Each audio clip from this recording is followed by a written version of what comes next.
Hi, this assignment was an attempt to make a Wii Remote controller for Max for Live. Ableton Live has a tree-like structure which consists of classes, and Max for Live provides some objects to get, set, or observe the properties of those classes, or to call functions.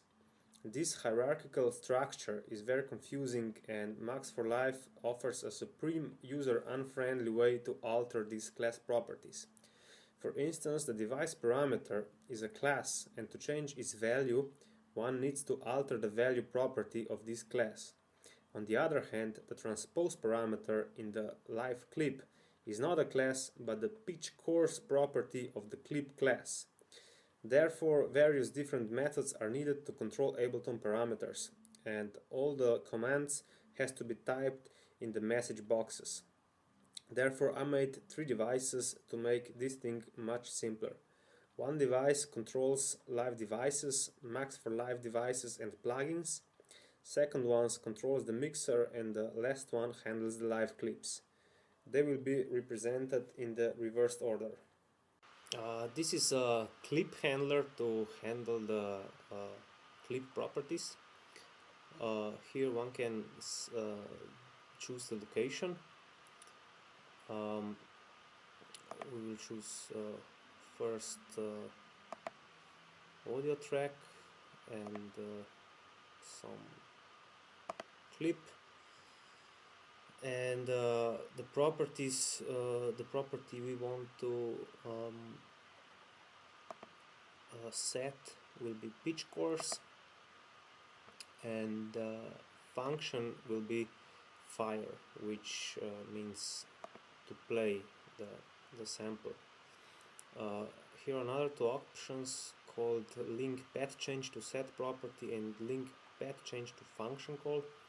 This means that whenever a new clip will be selected, the same function and the same property will be called and set automatically as soon as the new clip will be triggered.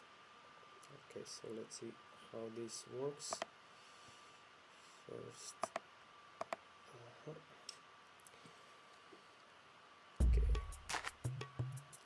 So automatically, when I change the clip, it starts playing. This is the consequence of the fire function. And now I'm changing the pitch. And if I change the clip, the settings remain the same.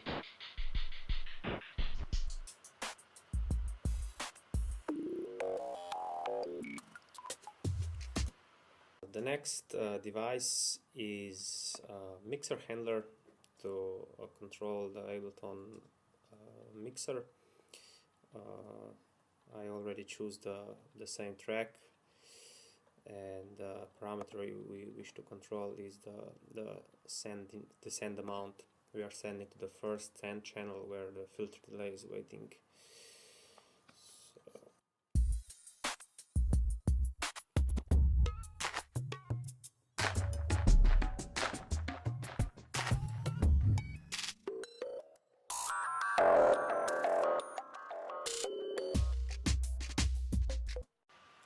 The last application that remained is a device handler to control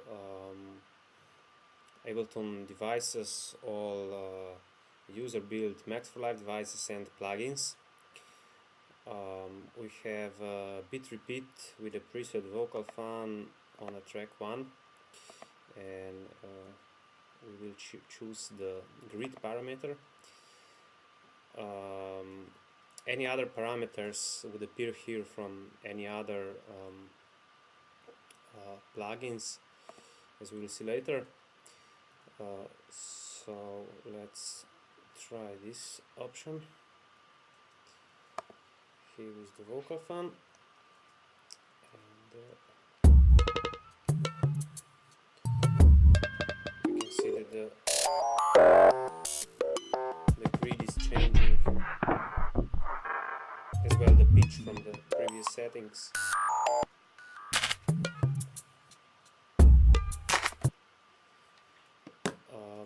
Now we if we add here the flanger with the metallic preset,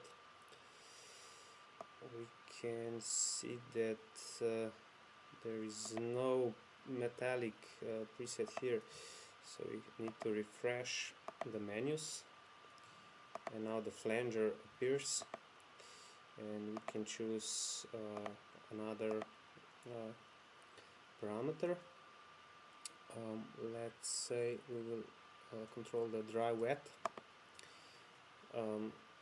Here the parameter range for grid in bit repeater and dry wet in flanger is different, but whenever the some parameter is chosen, this device sends out the minimum and maximum value of the parameter.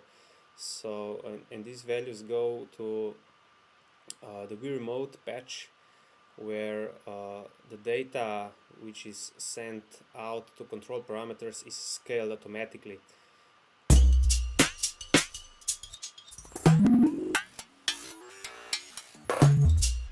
The whole range is covered, although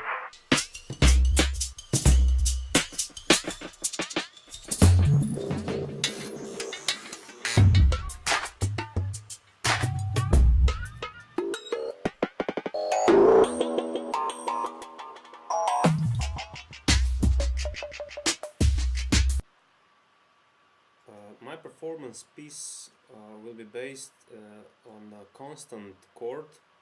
There will be no pitch or chord progression in the piece. All the development and progress will be a consequence of spectral processing, and now I will show you how will I control the timbre of my sound source. Here I will use infrared camera instead of motion sensors of Wii Remote controller, and this idea is based on Johnny Chung Lee idea, which you can check on YouTube.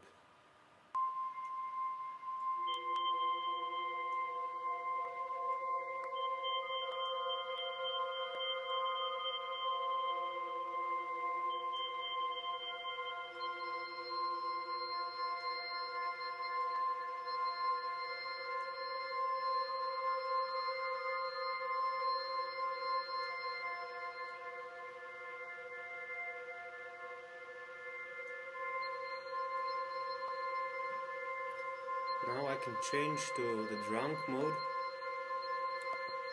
so the movement, the modulation of the timbre becomes automatic. At the moment there is some sound morphing going on. The highest peaks in a spectrum are morphed into some metallic sound. So instead of noisy sound, which is a consequence of aliasing and other things which are intentional in the sound source, you hear this melody, these tonal sounds, which are just the consequence of spectral morphing of the highest peaks, and they are of course changing with the modulation of the spectrum.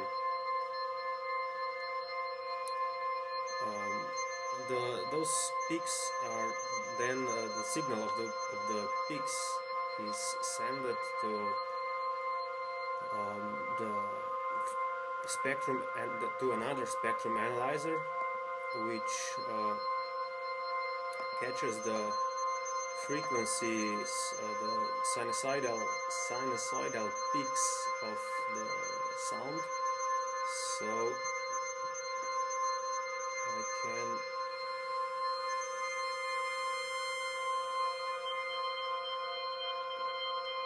I I can mix in the oscillators, which are automatically tuned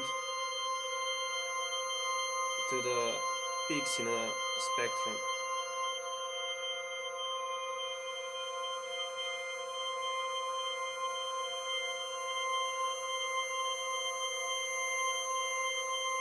The example you've just seen was using only x coordinates, but here I have some other sets of parameters which are based on the tracing the fingers in other directions. I can switch between those sets of parameters by hand or by using MIDI, as you will see in the next clip.